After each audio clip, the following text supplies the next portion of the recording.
যতদিন ক্ষমতায় থাকবেন ততদিন পর্যন্ত আর্থিক খাতের সংস্কার করে যাবেন বলে জানিয়েছেন অর্থ উপদেষ্টা ডক্টর সালেউদ্দিন আহমেদ। বুধবার আজহারের মিরপুরে কৃষি ব্যাংক স্টাফ কলেজে জুলাই পুনর্জাগরণ অনুষ্ঠান উপলক্ষে দেশব্যাপী বৃক্ষরোপণ কর্মসূচির উদ্বোধন অনুষ্ঠানে তিনি কথা বলেন। উপদেষ্টা বলেন, বাংলাদেশ থেকে যেভাবে টাকা পাচার হয়েছে, যেভাবে ব্যাংকিং খাতে লুটপাট হয়েছে, সেটি পৃথিবীর আর কোনো দেশে হয়নি। অন্যান্য ব্যাংকে যে অবস্থা তৈরি হয়েছে সে তুলনায় কৃষি ব্যাংকের অবস্থা বেশ ভালো।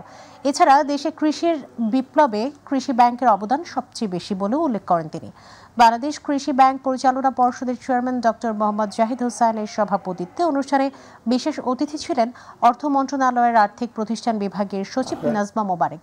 এ সময় বাংলাদেশ কৃষি ব্যাংকের ব্যবস্থাপনা পরিচালক সঞ্চিয়া বিনতে আরি, পরিচালনা পর্ষদের পরিচালক ডক্টর এম সাইদুর রহমান এবং মাকসুমা আক্তার বানু, উপব্যবস্থাপনা পরিচালক মোহাম্মদ আব্দুর রহিম এবং মোহাম্মদ খালেদুজ্জামান সহ প্রধান কার্যালয় ও কৃষি ব্যাংক কমপ্লেক্সের সকল মহাব্যবস্থাপক, উপমহাব্যবস্থাপক, কৃষি ব্যাংক এমপ্লয়িজ ইউনিয়ন সিবি এর নেতৃবৃন্দ ও অন্যান্য ব্যাংক কর্মকর্তা কর্মচারীরা উপস্থিত ছিলেন।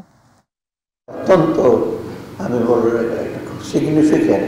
আমি মনে হয় অন্যদের জন্য একটা এক্সাম্পল হওয়া উচিত। অর্থাৎ নিশ্চয়ই যদি 10টা যদি আমি করি 1000, 10,000, মানে এই 10,000 বৃক্ষ কামে করে মহিরু হয়ে হবে, পরিণত হবে। এটা কিন্তু সমাজের জন্য, মানুষের জন্য অত্যন্ত একটা সে পজিটিভ দিক। আর নিম গাছ করেছেন, নিম গাছ সব দিকে নিম গাছের কোনো নেগেটিভ কিছু নাই।